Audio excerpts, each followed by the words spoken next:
नमस्कार. जय महाराष्ट्र. दरम्यान राज्यात औरंगजेबाच्या कबरीवरून मोठा वाद निर्माण झाला आहे. या वादातून नागपूर येथे हिंसाचार घडला. त्यानंतर याचे पडसाद राज्याच्या विधिमंडळात उमटले.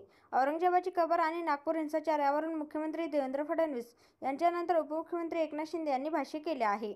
मात्र याचवरून माजी मंत्री आदित्य ठाकरे यांनी एकनाथ शिंदेंवर जहरी टीका केली. स्वतःच्या स्वार्थासाठी कुठल्याही थराला जाणारी ही राजकारणी कीड असल्याचं सांगत औरंगजेबावर बोलणारे हे कोण, असा सवाल उपस्थित केला आहे. त्यावरून शिंदे सेना संतप्त झाली असून त्यांनी आदित्य ठाकरे याचे सूर्याजी पिसाळ असल्याचा पलटवार केला आहे.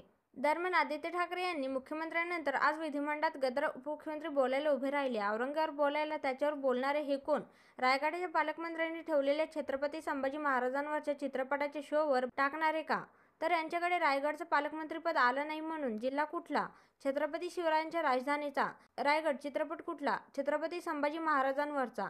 स्वतःच्या स्वार्थासाठी कुठल्याही थराला जाणारी ही राजकारणी कीड औरंगजेबाबद्दल आणि छत्रपती शिवरायांबद्दल बोलणार हे तेच आहेत जे राज्यात द्वेष पसरवून राज्य पेटवू पाहत आहेत. अशा निर्लज्जांनी आम्हाला शिकू नये असं म्हटलं आहे. यावर शिंदे सेनेने पलटवार करत त्यांना चांगलंच उत्तर दिलं आहे. हिंदुत्वाच्या विचारांशी गद्दारी करून औरंगजेबी विचारांचा हात धरणारे आदोबाळ हे आजचे सूर्याजी पिसाळ आहेत.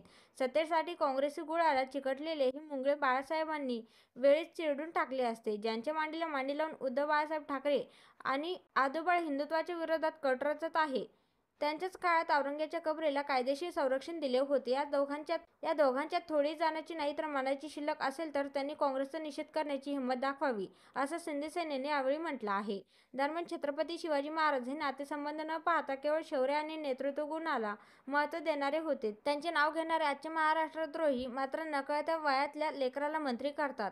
मग पोरगं खांद्यावर बसले की एक पाय वर करतं आणि भुंकतंही, अशी खोचक टीकाही शिंदे सेनेकडून आदित्य ठाकरे यांच्यासह उद्धव ठाकरेंवर करण्यात आली आहे.